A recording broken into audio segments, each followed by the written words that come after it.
We return now to Gaza and that stunning declaration Friday by a monitoring group that Gaza City is experiencing man-made famine and that those conditions will expand soon. UNICEF Executive Director Catherine Russell joins us now. We want to warn our viewers there will be some upsetting images in this segment.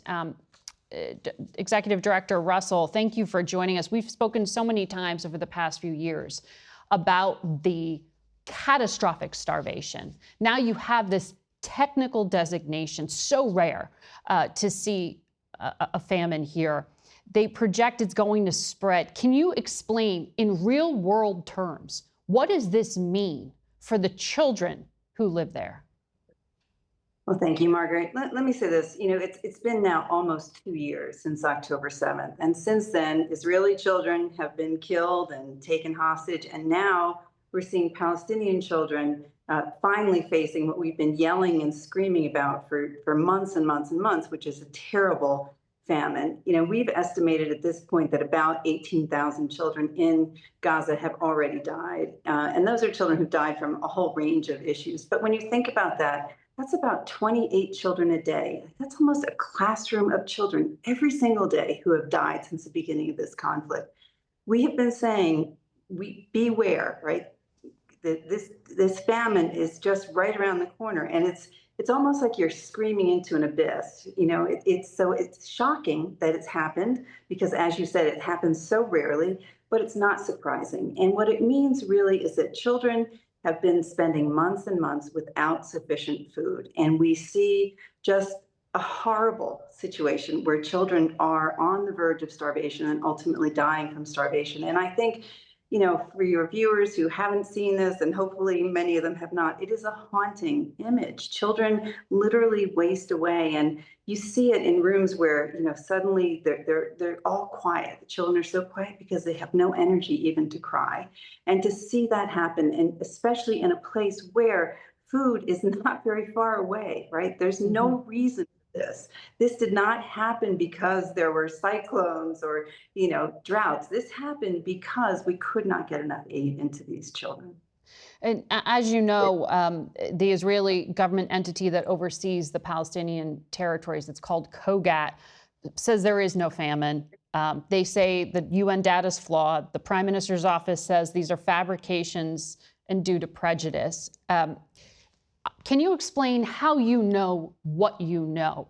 We are showing images that we know journalists have shot, journalists who live inside Gaza, because journalists are not allowed into Gaza to report. How do you know that what you're saying is fact?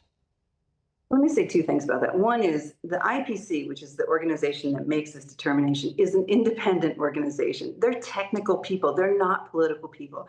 And they monitor this as they go. When they look at issues like what are the levels of food deprivation, what's the acute malnutrition level, how many starvation-related deaths. So it's a very technical assessment.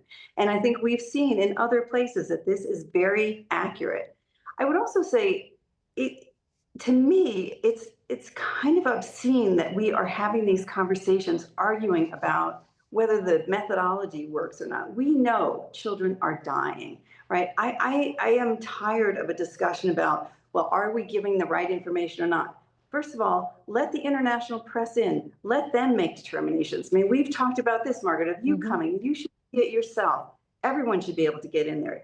Absent that, we're going to have to rely on the data that we have, the people who are there. And I can tell you from the UNICEF perspective, our people are tortured by this. I mean, I've spoken to our staff and they are seeing children who are incredibly deprived, many thousands of children who have had amputations and are, you know, I mean, just one terrible thing after another for children. And to suggest that there's anything funny going on here is really, in my mind, just almost making the situation worse, right? Just stop the discussion, stop the arguing, and address the problem. Get food in there, take care of these children, make sure that they have the wherewithal to survive and to have a decent future.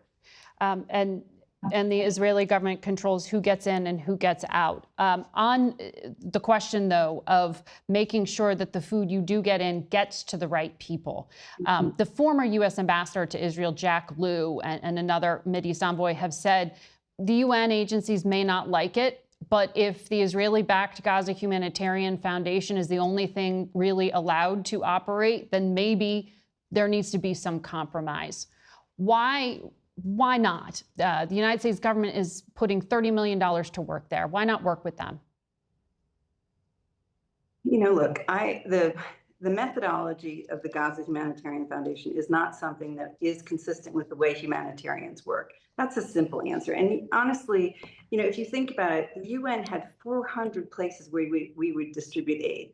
The Gaza Humanitarian Foundation had 4. Okay, and you have seen on television, you have seen this video of these almost apocalyptic situations where people are streaming towards these places trying to get food. People are getting shot. It's a terrible situation, and it doesn't work. It's not working that well. Now, look, I don't much care if the Gaza Humanitarian Foundation does some distribution. Just let us do our work too. Let us in.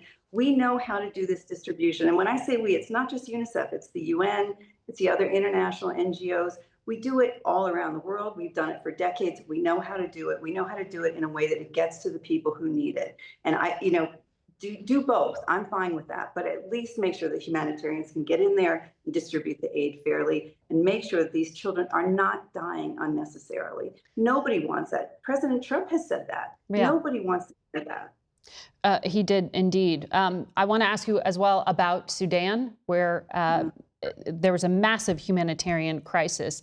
If the United States is not leading efforts to get aid in there, is anyone else stepping up?